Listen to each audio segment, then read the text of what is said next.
ஒரே நேரத்துல பாகிஸ்தான் தீவிரவாதிக்கும் சரி, இந்த பக்கம் காலிஸ்தான் தீவிரவாதிக்கும் சரி, ஒரே நேரத்துல டிக்கெட்ட கிழிச்சு குடுத்தா எப்படி இருக்கும்? அதே மாரி தான் சம்பவங்கள் நடக்க ஆரம்பிச்சிருக்கு. அதத்தான் இன்னைக்கு விரிவா பார்க்க போறோம். எப்படி வீணா போன ஐநா அமைப்புல பெர்மனன்ட், நான் பெர்மனன்ட்ன்னு 2 அமைப்புகள் இருக்கோ, 2 கேட்டகரின்னு சொல்லலாம். என்னமோ ஒண்ணு. 2 இருக்குல்ல? இருக்கு. அதே போல இந்தியாவுக்கு நிரந்தர எதிரி, தற்காலிக எதிரி இப்படின்னு 2 ரவுண்ட் இருக்கு. இந்த நிரந்தர எதிரி வேற எவனுமே கிடையாது. சீனா, பாகிஸ்தான். இந்த தற்காலிக எதிரி யாரால உருவாக்கப்படும் அப்புட்ன்னா, சீனாவால உருவாக்கப்படும். இந்தியாவ சுத்தி.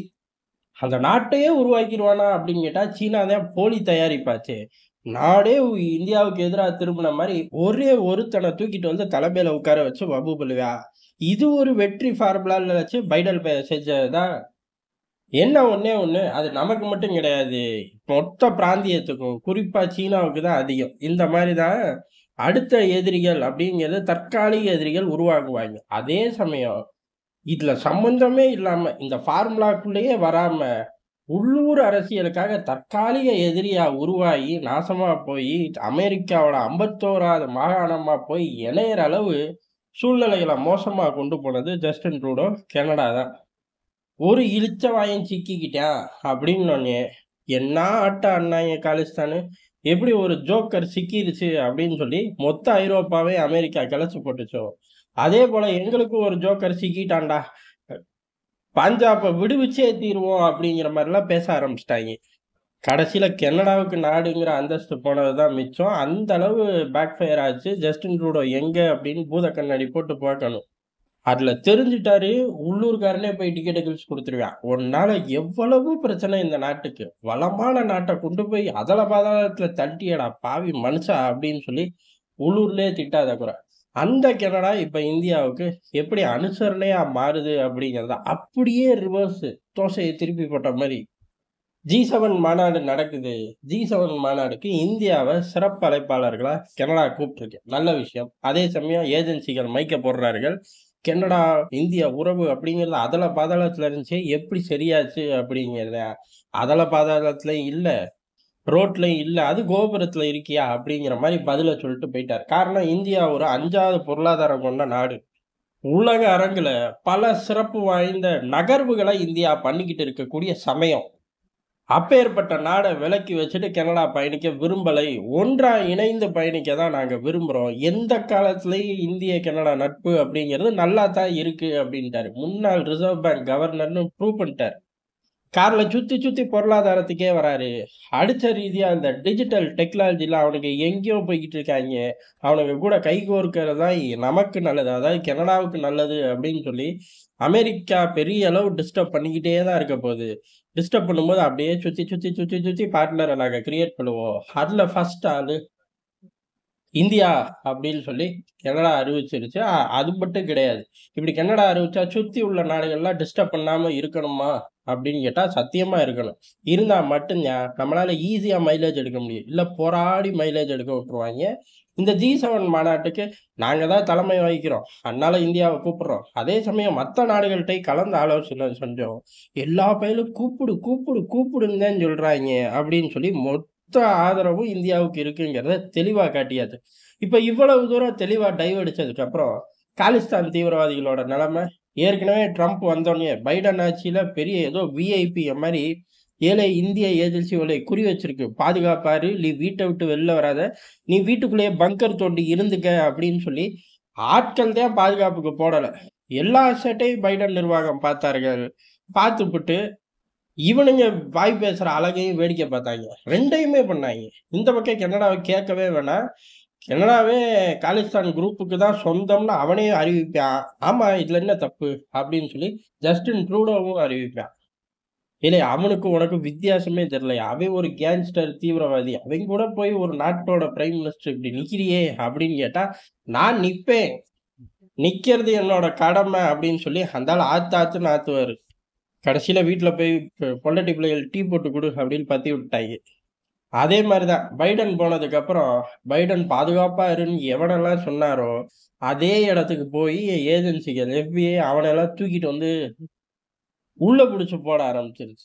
அந்த அளவு ட்ரம்ப்போட நிர்வாகம் அப்படிங்கிறது காலிஸ்தான் தீவிரவாதிய ஊர் பூரா தீவிரவாதி, தீவிரவாதி தான்டா. உங்களுக்குன்னு ஒண்ணும் தனியா கலர்லாம் அடிக்க முடியாது. நீ இந்த அரசாங்கத்துக்கு எதிரானவன் தான் அப்படின்னு சொல்லி ஜோலியாவே முடிக்க ஆரம்பிச்சது. டிக்கெட்ட சில பேருக்கு கிழிச்சு குடுக்க ஆரம்பிச்சிருச்சு. சில பேரோட நடமாட்டத்த முடக்கிருச்சு. சில பேர் தப்பிச்சு கனடாக்குள்ளேயே ஓடி போயிட்டாங்க. இப்படி அமெரிக்கா அடிச்ச அதே சட்டைய நானும் போடப் போறேன் அப்படின்னு சொல்லி கனடா வெளிப்படையா அறிவிச்சிருக்கு. அதனால காலிஸ்தான் தீவிரவாதிகளுக்கு இனி ஒண்ணுமே கிடையாது. காரணம் அவனுங்களுக்கு எப்பயுமே ஒண்ணுமே கிடையாது. என்ன வளமான ஒரு கனடா மாற்றவும், அந்த கனடா ஆயுதங்கள், போதைப் பொருள் அப்படின்னு அந்த பக்கம் இத நோக்கியே சுத்துன்னு சுத்திக்கிட்டே இருக்கும். என்னடா இது தீவிரவாதி, ஸ்மக்லிங் அதுவும் வெப்பனு, ட்ரக்கு இப்படியே சுத்திக்கிட்டு இருக்க அப்படின்னு சொல்லி எவனாச்சும் சவுண்ட் விட்டா, டக்குனு யூ டர்ன் போட்டு ரெயின்போ கீம்போன்னு சுத்த ஆரம்பிச்சுருவாங்க. டேய் இதுக்கு அதே தேவல போடா அப்படின்னு பத்தி விடுற அளவுக்கு கனடாவோட நிர்வாகம் அப்படிங்கிறது பட்டு மோசமா இருந்துச்சு. இப்ப அதெல்லாம் சரியாயிரும் அப்படிங்கிற ஒரு தோற்றம் தெரியுது.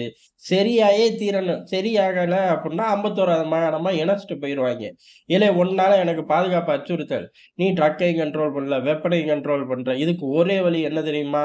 உன்னைய தூக்கி என் பக்கத்துல வச்சுக்கிறது தான். அதாவது இணைக்க போறேன்" அப்படின்னு சொல்லி அமெரிக்கால வரக்கூடிய ஒவ்வொரு அதிபர்களும் கங்கணம் கட்டி ஸ்டேட்மெண்ட் விட்டது மட்டும் இல்லாம களத்துல இறங்கிருவாய்ங்க. களத்துல இறங்குனதுக்கு அப்புறம் முடியாது. கஷ்டமாயி போயிரும். அதுக்கு இப்பயே சரண்டர் ஆயிடலான்னு அதே சட்டைய வாங்கி போடுறாய்ங்க. நமக்கு கனடாவோட உறவு தேவை அப்படிங்கிறது ஒரு பக்கம். காலிஸ்தான் தீவிரவாதிகள் அழியணுங்கிறது இன்னொரு பக்கம். 2யும் ஒரு சேர ஒண்ணாவே ஜாயிண்ட் அடிக்கக்கூடிய சூழ்நிலைய இந்தியா அழகா உருவாக்கிருச்சு. இது மட்டுமா அப்படின்னு கேட்டா, பாகிஸ்தான் இந்த பக்கம் ரொம்ப காலமா ஒரு நெட்வொர்க்க கிரியேட் பண்ணி வச்சிருந்திருக்கான். அது வெளிப்படையாவே தெரிஞ்ச ஒரு விஷயம் தான். இருந்தாலும் அத பெரிய அளவு ஏஜென்சிகள் ஃபோக்கஸ் பண்ணாம இருந்தார்கள். இப்ப அது வெளிப்படையா ஃபோக்கஸ் ஆக ஆரம்பிச்சிருக்கு. பல நபர்கள பஸ் பண்றார்கள். புதுசா ஆட்கள உள்ள இழுக்க முடியாம இப்ப ஒட்டுமொத்தமா அந்த ஸ்பை நெட்வொர்க் அப்படிங்கிறது கிழிஞ்சு தொங்கிருச்சு. இனிமே அத உருவாக்க முடியுமான்னு கேட்டா முடியாது. அப்படி இல்ல அப்படின்னா, பெரிய அளவுல இப்ப கைதாளக்கூடிய ஆட்கள் தான். YouTubeல பெரிய அளவுல ஃபாலோவர், சப்ஸ்கிரைபர் அப்படின்னு அள்ளி தெளிக்கக்கூடிய லட்சக்கணக்குல வச்சுக்கிட்டு, பெரிய அளவுல முக்கியமான விஷயங்களையும் கோட் பண்றார்கள் ஒரு பக்கம். அதே சமயம் அந்த முக்கியமான விஷயம் எதிரிக்கு தேவையான விஷயத்தையும் சேர்த்து கோட் பண்றார்கள். அப்படிப்பட்ட ஆட்கள பூரா வேட்டையாடிக்கிட்டு இருக்கார்கள். இத ஒரு நெட்வொர்க்காவே பாகிஸ்தான் கிரியேட் பண்ணி வச்சிருந்திருக்கான். ஆமா, அதுல தானே ஒரு அம்மா இப்ப புடிச்சுட்டு போனாய்ங்க அப்படின்னு கேட்டா, அந்த அம்மாவ புடிச்சதே ரொம்ப சுவாரஸ்யம். கார்ல இல்ல அப்படிலாம் அது டிராவலா சுத்துறதுக்காக விசாவ அப்ளை பண்ணும்போது, விசாவ அப்ளை பண்ணக்கூடிய ஆட்கள கவர்ந்துட்டாய்ங்க. கவர்ந்து தன்னோட ஆட்களா மாறி, அந்த அம்மா ஏதோ பாகிஸ்தான் மருமகளால தேளாறு பாலாறு அது வீட்டுக்குள்ள ஓடும்ன்னு நெனச்ச மாரி, அது போட்டு உருகிக்கிட்டு இருக்கு. அதுக்குள்ள நம்ம போ வேண்டாம். இதெல்லாம் முடிஞ்சுச்சு, தூக்கி உள்ள வச்சுட்டாய்ங்க, முடிஞ்சுச்சு. ஆனா இதே மாரி ஆட்கள் நெறைய பேர் இருக்கார்கள். இவர்களோட திட்டம் பூரா ஒண்ணே ஒண்ணுதான். இவனுங்க மூலியமா அதாவது இவர்கள் எல்லா லொகேஷனும் போக்கூடிய ஆட்கள். எல்லா பக்கமும் போயி இன்டர்வியூவோ, ஏதோ ஒரு ஃபுட்டேஜோ தூக்கக்கூடிய ஆட்கள். அது அவர்களோட சேனல்லயே டெலிகாஸ்ட் ஆயிரும். சந்தேகமே வராது. எடுத்தது எங்கடா அப்படின்னு போய் கேட்கவே தேவையில்ல. எடுத்தத உடனே அவன் ஆன்லைன்ல விட்டுருவான். அப்ப சந்தேகத்துக்கு ஒண்ணும் இல்லையே அப்படிங்கிற மாரி தோணும். இதத்தான் அவர்கள் பிடிச்சுக்கிட்டார்கள். பிடிச்சுட்டு இந்த குறிப்பா இந்த டிராவல் விளாக்ல இருக்கக்கூடிய ஆட்கள ஹையர் பண்றது. எப்படி ஹையர் பண்றது? இந்தியா விட்டு வெளியேறுனதுக்கப்புறம் ஒட்டுமொத்த செலவு ஸ்டார் ஹோட்டல்ல வச்சு மஞ்ச குளிக்க விட்டுர்றது. பதிலுக்கு 2டே விஷயம் தான். இதுல அவன் அவன் தகுதிக்கு தகுந்தாப்புல. ஒண்ணு என்ன அப்டின்னா, பாகிஸ்தான் நல்லவன் தெரியுமா? மொத்த பாகிஸ்தானையும் நம்ம எதிரியா பார்க்கக்கூடாது. "அப்படியாடா?" அப்படின்னு எவனாச்சும் கேட்டுறக்கூடாது. கேட்டோம் அப்புட்ன்னா, மொத்த பாகிஸ்தானையும் எதிரியா மட்டும் இல்ல, "நம்ம நண்பன் அவன், நம்ம உறவினர் அவன்" அப்படின்னு கதைய கட்ட ஆரம்பிச்சுருவாய்ங்க. அதே எதிர்த்து கேட்டோம் அப்புட்ன்னா, ஓடி போயிருவாய்ங்க. இந்த சேட்டைய கொள்ள நாளா பண்ணாய்ங்க. இத அப்படியே ஒரு யூனிஃபார்ம் ஸ்ட்ரக்சராவே மாத்துறக்கு பெரிய ஏற்பாடுகள்லாம் இருந்துச்சு. ஆனா, இப்ப இந்த அம்மாவ புடிச்சது மூலியமா பெரிய அளவு அந்த நெட்வொர்க்கு கிழிச்சு தொங்க விடப்பட்டுச்சு. மீண்டும் அந்த நெட்வொர்க்க உருவாக்குறது அப்படிங்கிறது சாமானியம் கிடையாது. பொதுவாவே உளவுத்துறைகள் விரிச்ச வலைகள் அற்கப்பட்டுச்சு அப்படின்னா, மீண்டும்லாம் கோர்க்க முடியாது. வேற ஏதாச்சும் ஒரு வலைய தான் உருவாக்கணும். அதனால ஒரு மிகப்பெரிய ஆபத்து நம்ம கண்ணுல இருந்து மறைஞ்சு தொலைஞ்சிருச்சு. அத இப்ப உளவுத்துறைகள் ஐடென்டிஃபை பண்ணி ஒட்டுமொத்தமா அந்த ஆன்லைன் ரீதியில யார், யார் எப்படி செயல்படுறார்கள் அப்படிங்கிறதும், இவர்கள பிடிக்கிறக்கு இவனுங்க செயல்படுறது ஒரு பக்கம். இவனுங்களோட எண்ண ஓட்டம்லாம் ஒரு பக்கம். ஆனா, இவனுங்கள பிடிக்கக்கூடிய ஆட்கள், ஏஜென்ட்டுகள், உளவாளிகள் அப்படின்னு 10 கட்டமா ஃபில்டர் பண்ணி எடுக்கணும். அந்த ஆட்கள தான் இப்ப தட்டி தூக்க ஆரம்பிச்சிருக்கோம். இதுல நெறைய விஷயங்கள் வெளில வரப்போறது கிடையாது. சில விஷயங்கள் மட்டும் தான் வரும். ஏன்னா முழுக்க முழுக்க உளவுத்துறையே இந்த ஆப்பரேஷன கண்டக்ட் பண்றனால, சில விவகாரம் மட்டும் வரும். ஆனா ஒரு பெரிய ஒரு ஆன்லைனுக்குள்ள பெரிய அளவு உளவாளிகள்னு தெரிஞ்சோ, தெரியாமயோ அவனுக்கு வேலை பார்க்கறக்குன்னு இருந்தக்கூடிய ஒரு செட்டப்பு, அத கண்ட்ரோல் பண்ணக்கூடிய ஆட்கள் 2மே இன்னைக்கு காலி. தீவிரவாதிகளோட பேஸ் மட்டம் அப்படிங்கிறது நல்லா தரைமட்டமா ஆக்கப்படுது. நல்லா பங்கர் பஸ்டர் குண்டு போட்டு அழிக்கிற மாரி சகட்டு மேனிக்கு இந்தியா அழிச்சுக்கிட்டு இருக்கு. அதுல ஒரு சாம்பிள் தான். இப்ப காலிஸ்தான் ஓஞ்சுச்சு. எங்க அமெரிக்கால அன்னைக்கே முடிஞ்சுச்சு. ட்ரம்ப் வந்தோனயே முடிஞ்சுச்சு. இப்ப கனடால ஆரம்பிச்சிருச்சு. அதே மாரி பாகிஸ்தானோட உளவு அமைப்புகள் பெரிய புலின்னு சொல்லுவாய்ங்க. கேட்டா இந்தியால இந்த சம்பவங்கள்லாம் பண்ணிட்டோன்னு. அதே புலிய கொஞ்சம் பண்ணி உள்ளூருக்குள்ள ஒரு ரசத்த வச்சு குடியேன் பார்ப்போம் அப்படின்னு கேட்டோம்னா, அதுக்கு வக்கு இருக்காது. அப்ப ஏன் ஒரு திசைக்கு மட்டும் தான் புலியா இருக்குமோ, அடுத்த திசைக்கு போனா பூனையா மாறிருமோ? காரணம் ஆப்பிரிக்கா செக் போஸ்ட்ட கரெக்ட் பண்ணி பத்திரிக்கையாளர போட்டு தள்ள முடியும். யாரு? பாகிஸ்தான் உளவாளிகளால. அதே மாரி கனடால உட்கார்ந்திருக்க பத்திரிக்கையாளர ஆத்துலயே முங்கி கொல்ல வைக்க முடியும். பாகிஸ்தான் உளவுத்துறையால. அப்புறம் வீணா போன இந்த தீவிரவாதிகளுக்கு லொகேஷன குடுக்க தெரியும். இதெல்லாம் புலியாடா அப்படின்னு கேட்டா, அவன் புலிம்பான். சரிடா இதே புலி அப்படியே போய் பலூச்சிஸ்தான் பகுதியில ஏதாச்சும் பண்ணேன் பார்ப்போம் அப்படின்னா, அவன் அப்படின்றுவாய்ங்க. அப்படி போம்போது பூனையா மாறிருவாய்ங்கலாட்டுக்கு. மாயாஜால படத்துல கூட நம்ம இப்படி பார்த்ததில்ல. ஒரு பகுதியில புலியாவும், அடுத்த பகுதி போம்போது பூனையாவும் மாறக்கூடிய விவகாரம். ஆனா, அவன் அப்படித்தான் சொல்லுவான். இப்படிப்பட்ட ஆட்கள ஒரு சேர நிக்க வச்சு சுட்டு தள்ளினா எப்படி இருக்கும்? அந்த மாரி சம்பவங்கள் தான் இப்ப இந்தியா பண்ணியிருக்கோம். வருங்காலங்கள்ல இந்தியாவுக்கு எதிரான தீவிரவாதத்தனத்த படுத்துக்கிட்டு கனவு கூட காண பயப்படுவாய்ங்க. ஏன் அப்புட்ன்னா, ஏதாச்சும் பண்ணி தொலைச்சுருவாய்ங்கடா! எந்த திசையில இருந்து நமக்கு டிக்கெட்ட கிழிச்சு குடுத்துருவாய்ங்கங்கிற பயம் தீவிரவாதிக்கு கிடையாது. அந்த தீவிரவாதிய உருவாக்கக்கூடிய நாடுகளோட உளவுத்துறை, ராணுவ தலைமை, அரசு தலைமை இந்த 3 பயலுகளும் நடுங்குவாய்ங்க அப்படிங்கிறது தான் எதார்த்தமான உண்ம.